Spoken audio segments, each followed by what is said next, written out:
gonna start with Chi. She's got beautiful, beautiful hair. And we prepped this hair with some Hydrate Sheer. We wanted to make sure that she got the moisture. She didn't necessarily need it to be too heavy for her hair. And then we also sprayed some Color Fanatic through it before we gave it a nice blow dry. We used some On the Rise from roots to ends before we did that.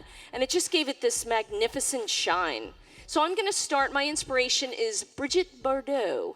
So we're gonna do a little take on that. I prepped Brenda here, so she's one of the lucky few who's still hanging on to her natural color. She swears she has a friend that's gray in here, but I haven't found it yet. But what I love about the Fulfill system as a comparison to our volume system is it's going to help and expand the hair more than getting a vertical rise. You're actually going to get a horizontal volume going through there. And what I did before I start prepping on Brenda is I'm going to use some of our Shine Bright Taming Serum. So it's going to come out in more of a cream form. And then when you emulsify it into your hands, it's going to turn into your shine. So look how shiny that is on the hand. So I love being able to do this through any of my up styles. So now everything that I touch as I'm pinning is going to have a weightless frizz control. And so that way you're not going to weigh the hair down, but set yourself up. We always say have the end result in mind. So at the end of this, if we want beautiful, healthy hair, have that Shine Bright Taming Serum in there. Beautiful, Ashley. So we have, my model's name's Ashley too. We've got two of them in the house. It's very confusing. Ashley has this beautiful red hair color. It's vibrant and it has a ton of shine on it. So we prepped her with our Smooth Perfection line. And what made this so important is that it's giving us the control on any frizz or humidity that might be occurring on her hair, so it's staying super smooth and super shiny. So we used our smoothing serum and our shaping control gel. We blended them together, and then we blew her dry. So as we do her look, she's going to be a very modern ballerina. So a very soft, subtle up style. So before we start, I'm gonna go through and I'm just gonna mist her hair really generously with our Refresh and Go Dry shampoo. So this is actually the third hairstyle she's had on her hair this weekend. So the fact that we can put this Refresh and Go Dry shampoo in her hair and continue to do look after look without having to go in and re-shampoo her really speaks to our brand. All right, and I have Kelsey, and she has beautiful blonde hair. And one of the challenges that our guests have with blonde hair is that they get dull and brassy, right? And so we have this incredible shampoo and condition that's called Strength Cure Best Blonde, and it plays to our blondes and anyone that becomes brassy, even our brunettes. And so one thing that's so amazing about the Best Blonde is that it strengthens your hair, but it also has deep purple toning shampoo, and it's sulfate free. 9 out of 10 women color their hair, and obviously we're lightening blonde hair. So having a sulfate-free deep purple toning shampoo is essential. So making sure that you're utilizing that type of product for our blondes, right, when we're toning them. So that's what I prepped her with, and now my inspiration came from a little show called Game of Thrones. Anybody heard of it? Watch it, love it. I only watch it for the braids, let's be honest, like seriously. And so we're gonna do inspiration from the crown braid here from that show, and then working with all of this texture on the bottom. So what I've done with Chi is I've worked through mid-crown, and I took a parting to just behind her ear on both sides to start with. So there's our parting from ear to ear. And then we made a ponytail, and I used a bungee, so I put a bobby pin through here. The bungee has an elastic in the middle, and we wrapped it around. I'm gonna now take an elastic. I'm gonna put it through this pony. I'm gonna go around once and twice, but what I wanna do is maintain this loop because I want this to be a little bit of height in the crown so that when we start lacing her hair, we're gonna start building some shape, right? So we're using this a little bit as a foundation to start utilizing. So I'm gonna take my fingers, fan this out, and I'm gonna put the bobby pins where my fingers are. A really great thing to do when you're working in salon as well is utilizing ways that we can hold our pins. So when I use my pins, a lot of the time before I get started is I use a little bit of soft finish hairspray, just work it through there so that those pins start getting a little tacky to help have them hold. All right, Michelle mentioned lacing, and that is exactly what we have going on over here in Brenda's hair. So using our moon comb that we have this, who's used this before out in the crowd? Anyone? I see a couple hands out there. This is my absolute favorite finishing tool besides my Mason Pearson. So what we're gonna do is create a lot of cushion, right? So here we come. We're gonna come in at our angle, pat down. We'll turn you a little, there we go, Brenda. And get all of that lacing in here. And when I first started working with Pureology, I can tell you that finishing wasn't my strong game. And I now have learned so many secrets about what we need to do. And the biggest thing is having a foundation for the shape before you even go in and do it. So on the bottom here with Brenda, we're gonna come through and do more of a classic look on the bottom with the French twist, but then we're gonna add some fun through the top. So now I'm just gonna start to comb all my panels together into that shape, but we're gonna see it just come to life by having all of that foundation in there already. All right, so with Ashley's shape, we really want it to live right down the center back of her head. So we're creating 3 separate ponytails, one that lives close to the high point of the head, the top of the crown, and then one that's gonna live right where the nape and occipital come together. She has a lot of density, especially that lives through the back of her head. So by isolating it into 2 separate ponytails, it's going to allow us to control the shape, and we're not going to have any draping or blousing that occurs. And something to really point out is that because we want this back section to look like it's one panel, our sectioning. So we went from the corner of the nape and we arced up and then came back down. So then what will happen is when we bring this ponytail up, those 2 sections are gonna marry together and it's literally gonna look like one solid pony that lives in the back of the head versus 2. All right, so I'm deep into my braid here. And this is gonna be an inverted fishtail braid. And what's so awesome about it is that, you know when you start braiding and all of a sudden all these frizzies start coming out? Am I the only one? No? And Me too, James. okay, cool. Thank you for that. So the frizzies come, and then by the end you're like, oh my gosh, I can't get rid of them. So utilizing our Mess It Up texture paste is amazing for control as you work through your braids. And now something really big is body positioning, right? So where I go is where my braid is gonna go. So I'm rotating nice and tight and around her head and holding my fingers, the back of my hands close to her head too as I'm braiding so that it stays nice and tight as I follow the round of the head. Because when you get to the back corners of the head is when it starts to lose its shape, and that's because of body positioning. So our rhythm is gonna be looking at my watch, taking a section from the outside, flipping it under, handing it to my right hand, and doing the same on the other side. Looking at my watch, flipping it under, looking at my wrist, handing it to the other side. I'm gonna do that 4 rotations, and then I'm gonna add in hair. And when I add in hair, I'm gonna turn her so that you can see. When I add in hair, I'm gonna only add to the underside. So letting it come down on natural fall, adding it to the underside, and then repeating my motion. Looking at my watch, crossing under, looking at my wrist, and now I know I'm running out of hair, and so I'm gonna maintain this tension here so that as I wrap it, it will become a true crown braid. So I'm gonna continue working down all the way to the ends of her hair. So I'm working through the top of Chi's hair now, and I want to do some more lacing. And what I'm doing is spraying some of our Refresh and Go dry shampoo. Has some rice starch in there, so we know it helps absorb some of those oils. So how many of us have guests that show up for updos that told you it was clean, but it's not? Yeah, and sometimes it's just what happens, right? So sometimes that happens, and we want to make sure that we can help absorb some of those oils more. This is going to help me with my lacing or back combing or teasing, whatever you want to call it. And another thing is I'm using my comb, my styling comb, and as I do it, I'm not bringing this hair all the way forward and then lacing it. If I bring it all the way forward, the chances of it collapsing are much larger than if I lace and start moving the hair in the direction that I want it to go, right? This is gonna allow me to start having the ability to build a little bit more shape in the hair. So as I'm shaping it, I could see where it sits, and I can always go through with my soft finish and start molding it as I go.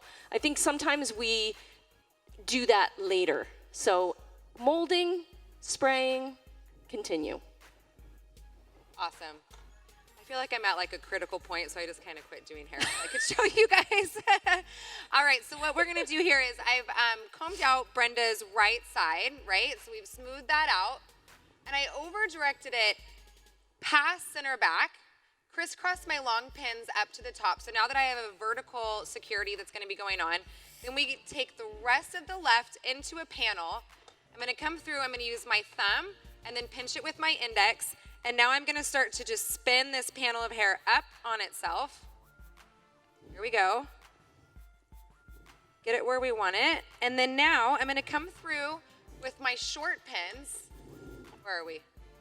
I'm struggling today. Woo! All right, and we're gonna come through and I'm going to push the pin, the feet of the pin right up against the head and just notch it on itself. And so now what this is doing is it's going to latch and lock itself all the way up the twist because we've got that one sucks. You just threw that pin at me. I did just do that pin at you.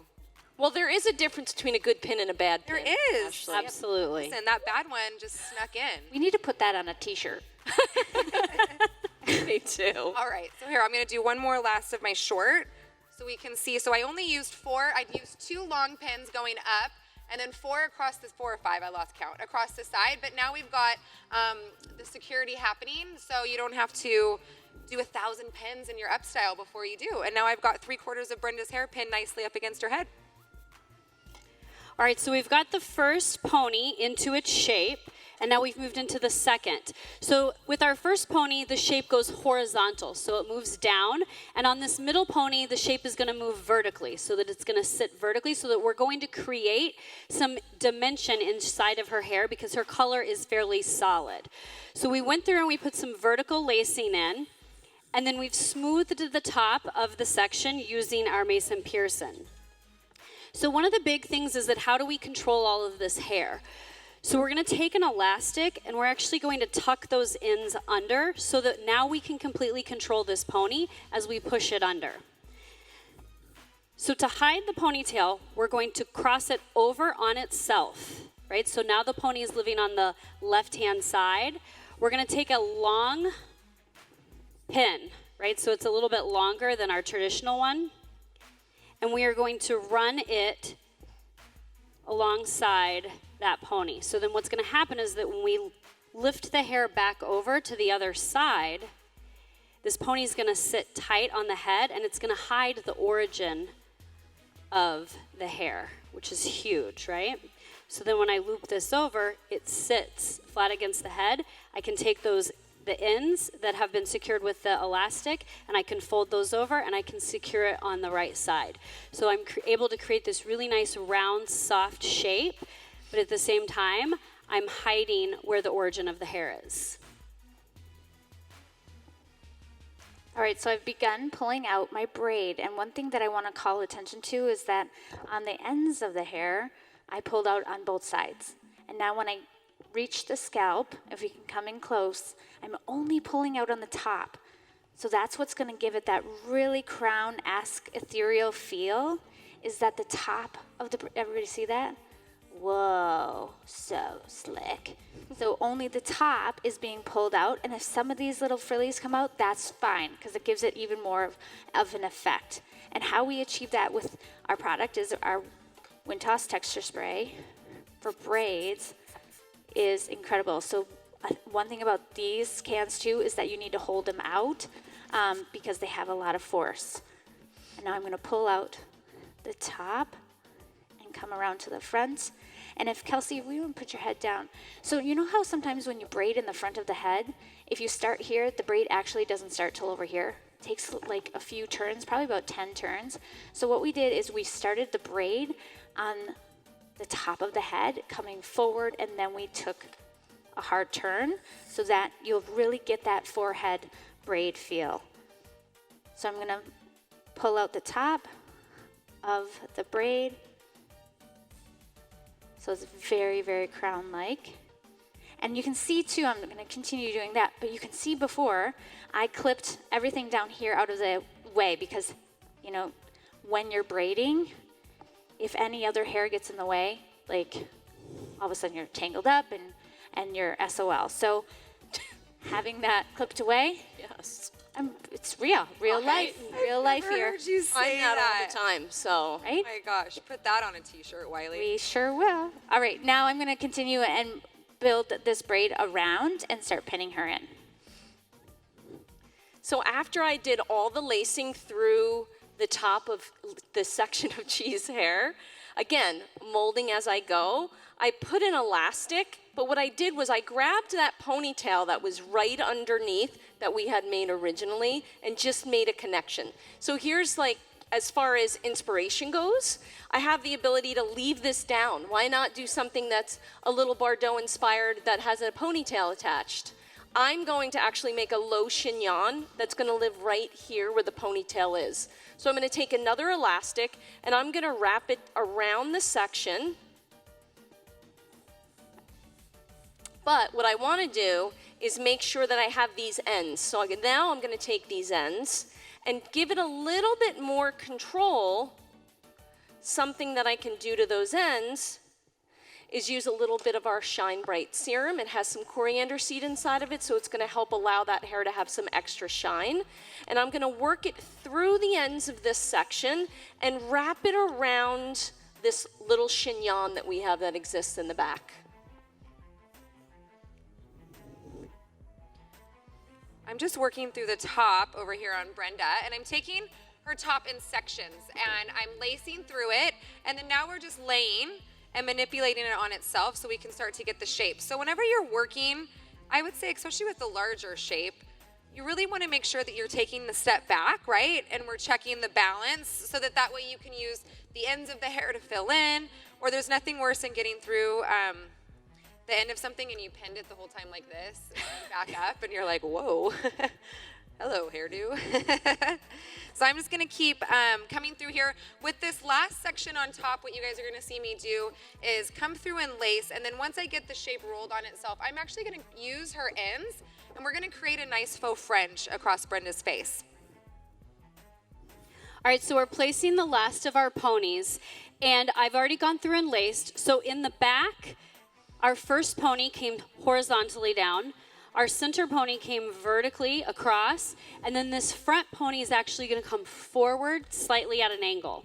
So I've gone through and I've already done my lacing, and I'm going through and I'm smoothing the surface. And I think this is a really important thing to pick up on, is that when we're doing lacing, we have a tendency to put a ton in and we're like, yes, this is right on. We've got enough of a base. And then we go in with our brush, and what happens? We brush it out, and we're like, where did all that volume go that I created? A really nice hot tip is if you turn your brush vertically versus holding it horizontally, then what happens is you're only using the tip of the first couple of rows, and it will just graze the surface. So you get all that smoothness on the surface, but then you keep all of the density and the pillow that lives underneath. And then I'll make a few passes, and then I'll spray it with my soft finish hairspray. I'll make a few passes, soft finish hairspray, so that I'm really controlling the shape, and it'll take me less time to get my end result. All right, now I'm building out Kelsey's texture on the bottom, and I'm brushing it out with my Mason Pearson because I want it to be very frothy, very light and airy. We set her with a 3/4 inch iron because she has a lot of hair and it's long, right? So it's long. So once we start to brush it out, sometimes if you use like a 1 inch or 1 1/4 inch, it kind of just goes, you know what I mean? And so we chose the 3/4 inch iron for the last, right? So, and I paired it with our clean volume mousse. And what's so incredible about the mousse is not only is it a wet styler, but it's also great as a second day. So you can use it as a dry shampoo foam as well. So it's versatile. A lot of our products will do that. You can use them on day 1 for styling your hair, and then also day 2. So now I'm going to just work with this frothiness and this airiness. I'm taking the ends of the hair, I'm pinching it in between my pincers. I'm taking my other hand, my dominant hand, and then moving up the hair and just really building out this shape so that as she walks, it has a ton of movement. Oh, Bridget. I mean, Bridget. So I finished making the chignon just through the back, nice and simple, just a new take on it. And then we love a craft store. Anybody out there love a craft store? Yes. Yes. Yeah. Gotta love it. So I went and just bought some white ribbon, and then I gave it a pretty little bow that I can leave right here through the back of it. So just a new way, foundational things don't go out of style. That's what's so cool, right, girls? Yes. Yes. Yes. Yes. So just having a new twist on something classic is a nice way to change it up for guests in salon as well. This has been bugging me all day. My hair, here, guys. It's been like, Time out. Hairspray. excuse me, it's been hanging in my eyes. All right, I can finish this. Here we go. All right, so now we did this nice little twist back on itself, right? And it's gonna start to come through, and we can place this shape. I put the pins directly where my finger was on the side. And, my favorite thing lately that we've been seeing, especially all over Instagram, has been accessories, right? Would you guys agree? So, handy dandy Amazon, gotta love it. You can just get all these packs, but just stuff like this, even in your day-to-day styling as you're doing it. I don't want to hurt her. There we go. Just in your nice waves, right? If you're doing a nice balayage, you got that shiny, healthy hair, pop a couple barrettes in, and it's just gonna help break up your feet a little bit. But I just love the way that this is gonna add a little bit more elegance and kind of actually more of a little funk to her. I'm sorry, Brenda. You guys. Here we go. All right, so lastly on Miss Ashley, she's got these beautiful soft hairs that live right around her hairline, and we want to play them up, right? So instead of fighting to get them up, I've taken a pea-size amount of our Shine Bright Taming Serum, which Ashley used when she started her look. I've emulsified it into my hands, and see how it just gets a ton of shine on it as you emulsify it? And then I can just lightly brush my hand across those pieces, and it's gonna give them a little bit of shine. It's gonna give them the exact amount of control that we need and make it look like it's purposeful. All right, Kelsey's almost there. I'm just using my soft finish to build the shape, and now I'm gonna lock it down. Locking that down with our Stronghold hairspray. And what I love about this too is that you can spray it far away and let it waft onto the hair, and it will set and encapsulate the outside. So we don't always have to be right up on it. And our new nozzle, it comes out in a finer mist. So it doesn't dry out the hair. It has olive oil in it also, so it doesn't dry out the hair. Sometimes with your strong hold hairsprays, like it dries out that hair. Ours does not. Woo. All right. Yeah, That was pretty awesome. It was. beautiful hair. Should we let them walk? I think we Yeah, should. Take a little stroll? Let's let them take a stroll. Ready, Brenda?